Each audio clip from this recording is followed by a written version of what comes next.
Welcome to this explainer. Today, we're looking at something way more exciting than your average history or science lesson. We are unpacking what the author calls a special world-changing mission briefing. Now, if you're around 10 years old, you'll definitely want to listen up because the source material we're exploring today is actually designed to show young readers exactly how they fit into this incredible ancient assignment. The devotional lays out what believers need to know to get ready for a massive event, and it reveals that they actually have a much bigger role to play than they might think. So let's dive right into this amazing secret power that humans have according to our source material today.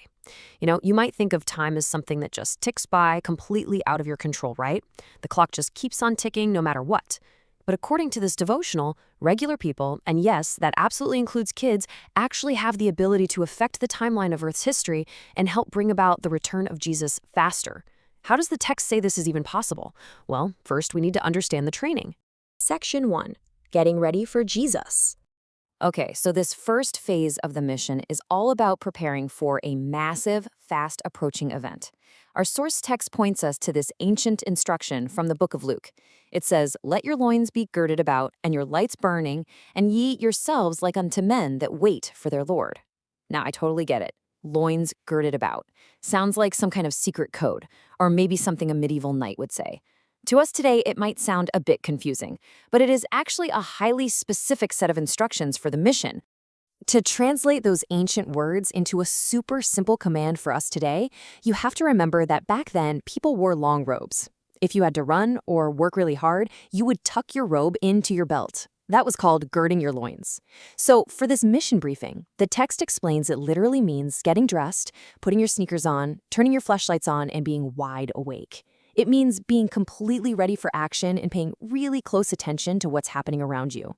But hold on, there's a very important warning from our source text here. Readiness cannot be attained in a moment's time. You can't just snap your fingers and instantly be perfectly prepared. Think about it like a professional athlete or a master musician. They don't just get ready for the championship game or the big concert 5 minutes before it starts, right?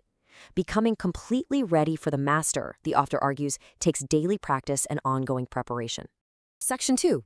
Waiting, watching, and working. So if believers can't just get ready at the very last second, what exactly are they supposed to be doing every single day to practice? Well, the devotional builds this into a really easy-to-remember framework called the 3 W's. According to the text, God's children glorify Him by combining these 3 actions: waiting patiently for the event, actively watching the signs like a scout up on a lookout tower, and energetically working, all at the same time. So what does working actually look like? The text breaks down how anyone can accomplish this working step every single day. It means speaking words of encouragement to your friends. It means sharing faith and offering hope to others who might be having a rough day. And honestly, the coolest part? The author says all of this happens amid the busy scenes of life. Readers don't have to travel to some faraway jungle to do this mission. They can do it while they're busy with school, doing chores, or just hanging out at recess. The text also reminds its readers that, quote, all we have and are is consecrated to the Master's service. Now, consecrated is a big word, but it just means dedicated entirely. The devotional explains that every single talent a person possesses, whether you're good at drawing, speaking, helping, or honestly just making people smile, and every bit of energy you have is a special tool dedicated to this awesome assignment. It says believers are fully equipped for the job. Section 3. How to speed up time. All right, this is where the source material builds to a real climax. We've talked about getting ready, and we've talked about the daily work, but how does this actually alter the timeline? The source material shares this vital clue from Christ himself, found in Matthew chapter 24. He says, "This gospel of the kingdom shall be preached in all the world for a witness unto all nations, and then shall the end come." Notice, he doesn't say every single person in the world will be converted, but he does give the exact condition required to usher in his kingdom. The message simply has to be shared as a witness to everyone. Because of that specific clue, the text uses a very powerful word, hasten. To hasten means to speed up, to accelerate, or to basically hit the fast-forward button and bring a future event closer to right now. It is so essential to understand this big vocabulary word because it describes the incredible power that the text says believers have been given in this mission. So here is the absolutely crucial point. By giving the gospel to the world, it is in our power to hasten the coming of the day of God. The author stresses that sharing faith, offering hope, and speaking words of encouragement isn't just some boring chore to check off a list. No way! The text claims that every single time believers do it, they are actively speeding up Jesus' return.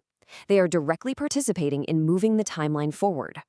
To prove just how real this is, the author shares this completely surprising and powerful fact. If the Church of Christ had done its appointed work as ordained, the whole world would have already been warned, and Jesus would have already come to the earth in power and glory. I mean, that is a mind-blowing thought. It shows just how much the author believes daily actions, watching, and working truly matter to the timeline of the entire universe. Section 4. Your special mission today. At this point, the text shifts focus directly onto the reader, showing exactly how this grand historical mission connects to life right now.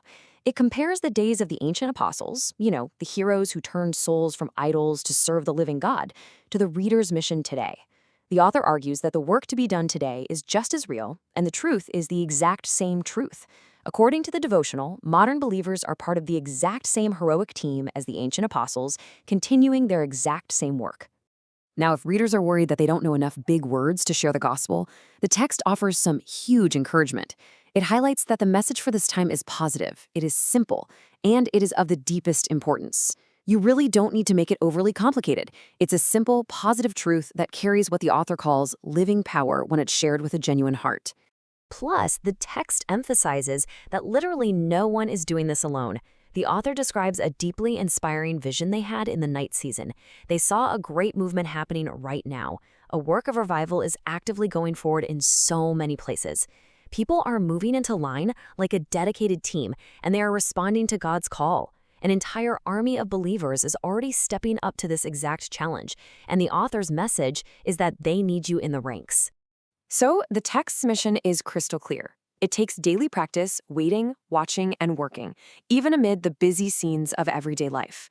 But by doing it, the author believes you literally help hasten the greatest event in history. And so, the devotional leaves its readers with this final empowering question.